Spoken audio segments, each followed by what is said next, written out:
I think the specs speak for themselves with this one. The Asus PG42UQ has a 4K 138Hz OLED gaming display. That is pretty crazy of a spec sheet. But is it enough to justify its hefty price tag and the early adopter tax that you get for getting an early generation OLED? Let's talk about it in the real world. Starting off with the visual fidelity of this display. Absolutely phenomenal. It uses a very similar panel to what you find in a LG C2 OLED, so it's going to look great. It's got everything you expect from OLED. The wonderful saturated colors, the infinite contrast with its deep perfect blacks, and just a stunning viewing experience for things like multimedia, movies, videos, HDR, and photos. It has 98% DCI-P3 coverage, which is decent but not perfect, and it also has true 10-bit color, which actually makes it alright if you are doing some basic color grading, since this display is factory color calibrated. In my tests, it had a delta E of less than 0.5, which is actually pretty good. But I wouldn't say that it's great enough for professional color grading. If you're just color grading for web content, this will definitely be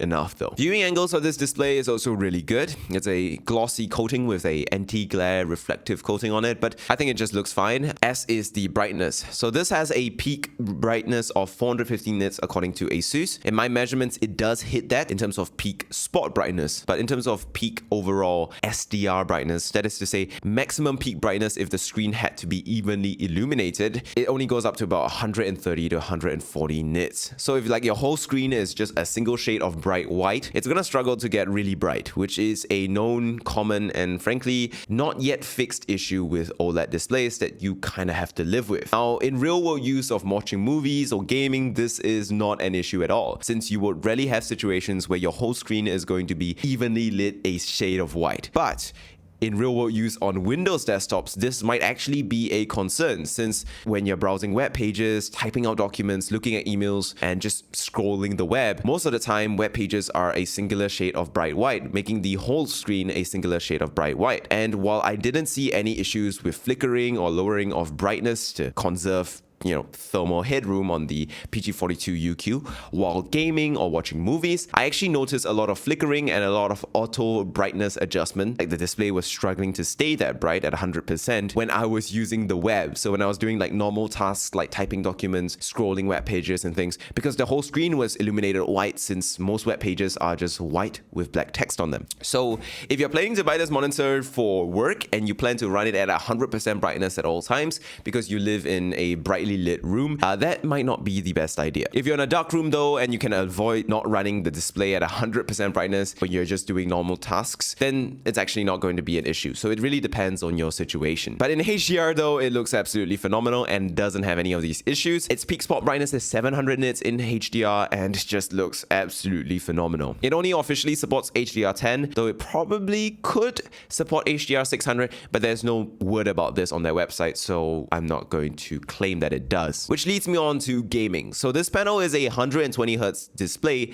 by default, but you can run it in a overclock mode at 138Hz. As far as I can tell, I think this disables G-Sync Ultimate when you turn on the overclock, but if you need G-Sync Ultimate, probably also can't even hit 140 FPS, so 120Hz would be enough. So I don't think it's a big deal. But it's nice to have 138Hz at this display. But what's more exciting about gaming on OLED is not really the refresh rate, because it's still not as high as LCDs yet. What's exciting about gaming on OLED is the pixel response time. Due to the fundamental way OLED technology works, its pixel response time is 10 to 20 times faster than the fastest of LCDs. And that is the case here. The PG42UQ has pixel response times of 0.1 milliseconds gray to gray. And that is insane. Just a quick recap here, because I keep repeating this stuff. Pixel response time determines how much motion blur there is in a gaming display. The lower it is, the less motion blur there is and more clarity there is. Whereas refresh rate, which is the number more people care about seemingly, even though it's less important these days, refresh rate determines how many frames are being shown to you, which will then determine how smooth movement looks on your gaming display. But it's only as important in regards to motion clarity as pixel response times. And with OLED, these pixel response times are so low that the images you see are basically clear like real life, clear like day,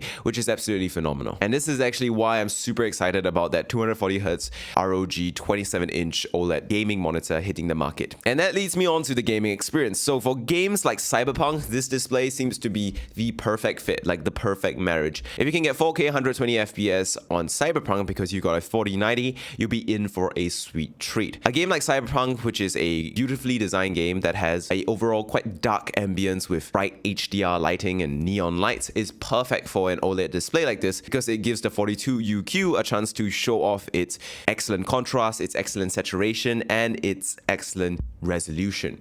Playing Cyberpunk on the PG42UQ is an out-of-this-world experience, but beyond just graphically intensive single-player titles, the PG42UQ would be great for things like games like Civilization or Anno, where you need a large screen with a lot of visual real estate so that you can see all the little intricate details of your civilization working away. But what if you are an esports gamer? Now, obviously, if you're a sweaty tryhard esports gamer trying to hit Radiant, you're not going to be using the PG42UQ. It's too big, it's too slow. But what if you're a casual gamer that doesn't want to have to get used to a 42-inch display for playing an esports game like Valorant? Well, don't worry, because there is something called a crop mode in the PG42UQ settings. So you can actually adjust the aspect of the screen. I think they call it the aspect ratio setting or something. You can basically run this screen in a 25-inch, 27-inch, or a 32-inch mode. So if you're more used to a smaller display for certain games, certain tasks, and certain applications, you can run it basically in a crop mode, so you can have a smaller display in your bigger one, which is great.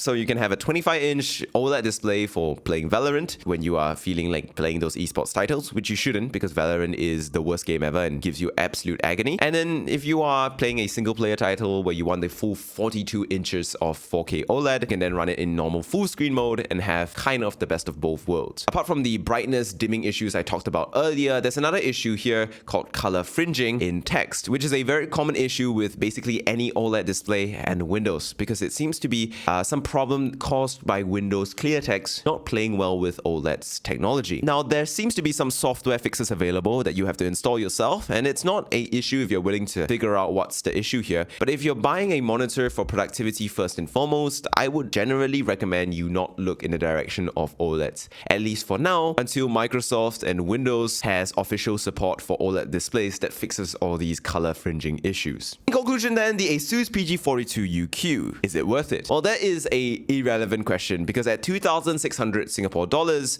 the people who care about whether it's worth it probably aren't the same people who are actually looking at a monitor in its caliber. I think the more important question with the PG42UQ and high-end products like this is, who is it for? Who is it a right fit for? I think the perfect consumer for the PG42UQ is someone who is consuming media or gaming on this display first and foremost. If your main priority and what you're going to be spending most of your time on with this monitor is gaming or watching videos, watching movies, and consuming media, PG42UQ is a phenomenal option. However, if what you're looking for is more of a all-rounded display for both work and play, PG42UQ is not going to be able to be a great choice for everyone. And my main reason for saying this is simply because of the color fringing issues with text and its issues when your screen is mostly showing a white color. That is to say, situations where you have a white backdrop, like, scrolling web pages, doing email, and doing Word documents in light mode. For those situations,